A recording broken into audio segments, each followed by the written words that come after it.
Hi, everyone. My name is Arriana McLymore, and I'm an e-commerce reporter here at Reuters. And today we're joined by Harley Finkelstein, the president of Shopify. Hi there. Welcome. How are you today? So glad to be here. Thank you for having me. So, we're here to talk about AI and retail. And so let's jump right into it, Harley.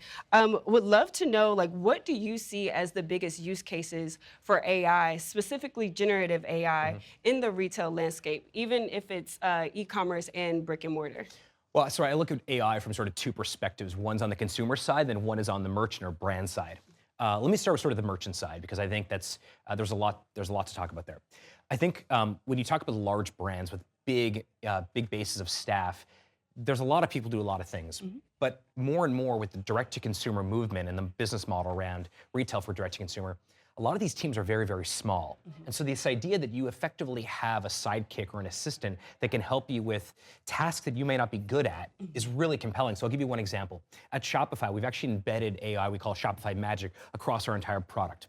So if you have a small team of people, and you're adding a new product, you may not necessarily know how to write a great product description, but you can use AI to write a highly converting, highly optimized product description based on every product description on the internet. That means you can spend more of your time if you're a small company building the product as opposed to trying to get good at merchandising. Now, on the consumer side, this is where it gets really interesting. On the consumer side, now you actually have a sort of a shopping concierge that help you find what you want, when you want, and you can even specify things like delivery times. So we're just coming off of Halloween. I don't know if you went trick-or-treating. I went with my kids. I wanted to find a futuristic Peter Pan costume. My kids, one child was doing a futuristic thing, one child was doing more of a regular traditional costume thing. And so I used what we call shop.ai, which is now available in every browser to type in, I'm looking for a futuristic Peter Pan costume, here's my budget, and here's the date of delivery I require it by. And it sifted through, I think, 280 million products on Shopify to find exactly what I wanted. And that is something that if you were buying from a high-end boutique 10, 20 years ago, you'd have someone in your corner helping you decide and curate your costume. But now everybody has that. And so I think it's going to make shopping more efficient, but also I think even more fun.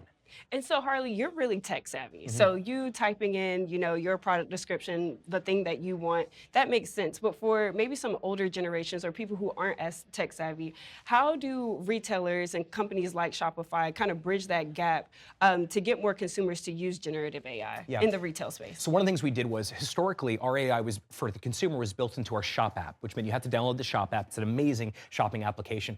But more recently, we built shop.ai into a browser. So the example I always use is my mom. She's a lovely lady, but she is not tech savvy. So the fact that she can open up any browser on her phone, on her desktop or laptop, and type in shop.ai, and then a little chatbot opens up and says, how can I help you? And she can say, using plain English, I'm looking for a dress for this event, for this price point, in this style, at this delivery date. That's all you have to do.